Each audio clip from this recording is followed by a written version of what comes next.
Lembra daquele cara que matou a filha, a própria filha, matou a própria filha porque ele foi deixado pela esposa porque era uma tranqueira. O Marcelo Moreira deu a notícia em exclusividade, em primeira mão, que ele foi morto dentro da cadeia.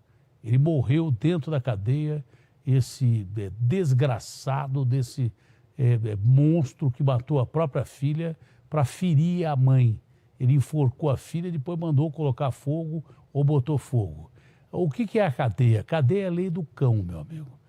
Se você é parricida, se você mata filho, se você mata mãe, o bandido, ele não tem ética nem honra, mas tem código, entendeu? E tem família aqui fora. E é a lei do cão mesmo. O cara matou filha, matou pai e tal, corre um risco monstro dentro da cadeia, mesmo que esteja no seguro, que é separado de gente da mesma laia que ele. Ele tem o direito de ser protegido pelo Estado dentro da cadeia. Mas tem hora que não dá para segurar a onda, não. O Marcelo deu a notícia em primeira mão, o Marcelo está aqui, mas primeiro vamos ver a matéria da Júlia Sarmento, que o Marcelo vai complementar. Foi encontrado morto esse canalha aí, que matou a própria filha, esganado, e depois mandou botar fogo, e depois disse que Deus ia cuidar disso. Pelo jeito, cuidou mesmo. Esse cara já deve estar no inferno. Júlia Sarmento na tela da Band, me ajuda aí, ô Cláudio. Foi encontrado morto dentro do Centro de Detenção Provisória 2 de Pinheiros, Wellington Silva Rosas, preso após matar e abandonar o corpo da própria filha, Raíssa Santos da Silva Rosas, de 18 anos, em uma vala na Avenida 23 de Maio, em São Paulo. O homem estava há cerca de uma semana na prisão. As informações apontam que Wellington e outros presos foram retirados da cela em que estavam e encaminhados para a enfermaria do Centro de Detenção para que fossem feitos serviços de reforma no local. Até que pouco depois, foram ouvidos gritos. Ele foi encontrado morto. A suspeita é de que Wellington tenha sido esganado após assediar um dos companheiros de cela. Wellington confessou para os investigadores da Delegacia de Homicídios que matou Raíssa para atingir a mãe dela após os dois terminarem o casamento. O homem, então, a atraiu até a casa dele, no bairro da Bela Vista, no centro de São Paulo. Os dois discutiram e, em um momento em que a filha teria defendido a separação do pai com a mãe, Wellington partiu para cima dela e a esganou. O homem ainda passou a noite e o dia seguinte com o corpo da filha dentro de casa antes de decidir o que faria. Datena conversou ao vivo com a diretora do DHPP, Ivalda Leixo, sobre o caso. A delegada se mostrou perplexa com a frieza do pai de Raíssa. E ele fala com a maior naturalidade pra gente, quando ele chegou, que foi ele mesmo que matou. Imagens internas do prédio de Wellington mostram o momento em que o homem deixa o apartamento empurrando uma caixa de papelão. O corpo de Raíssa está dentro. Ele percorreu cerca de 1 quilômetro até abandonar o corpo da filha, que foi encontrado carbonizado no dia seguinte. Em depoimento, Wellington afirmou ter pago R$10 para um morador de rua atear fogo na jovem com álcool. O DHPP está investigando a versão. Wellington já tinha passagens na polícia pelo crime de tentativa de homicídio, roubo e tráfico de drogas. Quando matou a filha, ele estava cumprindo pena em regime aberto. Wellington Silva Rosas teve a prisão convertida em preventiva após confessar ter matado a própria filha de 18 anos. Ele disse para a polícia que esganou Raíssa Santos da Silva Rosas na noite de domingo, quando a filha estava na casa dele. Durante o interrogatório, ele declarou que os dois estavam bebendo e começaram a discutir por conta da separação com a mãe dela. Neste momento, segundo o criminoso, ele foi para cima da filha, porque ela ficou do lado da mãe e não do dele. Datena, a polícia ainda procura por imagens de câmeras de segurança que comprovem o trajeto que foi feito por William. Ele teve a prisão preventiva decretada pelo crime de homicídio triplamente qualificado, por ter dificultado a defesa da vítima e ainda por ocultação e destruição de cadáver. Ele falou que ia acabar matando os filhos se não matasse a mãe. E desse tempo pra cá ele tava agredindo, batendo nela. Wellington a matou, dormiu com o corpo dela no apartamento e na noite de terça a transportou sem vida em uma caixa de papelão com a ajuda de um carrinho. Ele a levou até a Avenida 23 de Maio, onde jogou o corpo em uma vala. Wellington disse para a polícia que pagou R$10 para que um homem em situação de rua colocasse fogo. O homem teria usado 1 litro de etanol. Wellington já tinha passagem pela polícia pelos crimes de tentativa de homicídio, roubo e tráfico de drogas. A polícia ainda apura se a versão versão dada por ele de que contratou um morador em situação de rua para queimar o corpo da filha seja verdadeira. Caso essa versão seja confirmada, o DHPP irá procurar o homem e, se identificado, ele poderá ser responsabilizado também por participar do crime.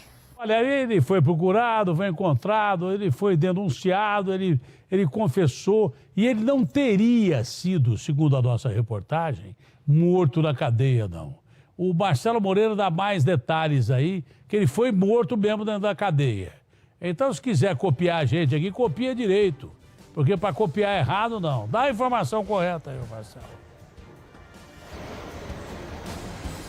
Datena, ontem, por volta das 7h30 da noite, o Wellington Rosas, ele estava na enfermaria, porque a cela onde ele estava passava por reforma, e lá ele teria mexido com o companheiro de um outro detento, assediado. Houve uma briga intensa e ele foi morto por esganadura dentro da enfermaria da Penitenciária 2 de Pinheiros, aí na zona oeste de São Paulo, Datena. Eu acho que é papo furado que ele assediou alguém, ele estava marcado para morrer dentro da cadeia e foi morto. É assim que funciona a lei do cão. Isso aí é conversa para boi dormir. E os caras que não sabem nem imitar jornalismo aí, ele não teria sido morto dentro da cadeia, ele foi morto dentro da cadeia. E eu duvido que tenha sido esse o motivo. Foi morto porque matou a filha e bandido, eu repito, não tem ética, não tem honra, mas tem código. Matou filho, matou mãe, matou pai, morre mesmo. Se der uma bobeira, morre mesmo. Deveria ter sido protegido pelo Estado? Deveria. Mas também não vou ficar reclamando que o Estado não protegeu, mas tem que ser protegido pelo Estado. O pior monstro que cair na cadeia tem que ser protegido pelo Estado. Agora, esse cara que vai para o inferno, que queime no inferno, como é que pode matar a própria filha para, de repente, causar dor na mãe? Ele vai para o inferno. Eu duvido que ele tenha mexido com alguém, assediado alguém. Isso aí ele já estava marcado para morrer, né, Marcelo? Datena, é muito provável que a morte dele dentro da cadeia tenha relação, sim, com o crime covarde que ele cometeu há cerca de uma semana, a morte da própria filha. Deixa eu falar de uma forma diferente aqui. Não é provável, é certeza que a morte dele dentro da cadeia foi provocada porque ele matou a filha dele. Pronto, acabou. Vocês estão com medo de falar? Deixa eu falar aqui, que eu falo rasgado e pronto, acabou. Ele foi morto porque ele matou a filha dele. Um cara que mata filho, mãe, já estou cansado de falar. Eu não vou ficar cheio de dedos aqui, não. Porque ele mexeu com não sei quem, coisa nenhuma. Os caras já tinham decidido que queria se ferrar, queria ser morto dentro da cadeia e é assim que funciona. É a lei do cão dentro da cadeia. É assim que funciona. Datena, você é a favor? Não, não sou a favor, tem que ser protegido. Lei é lei, eu sou legalista.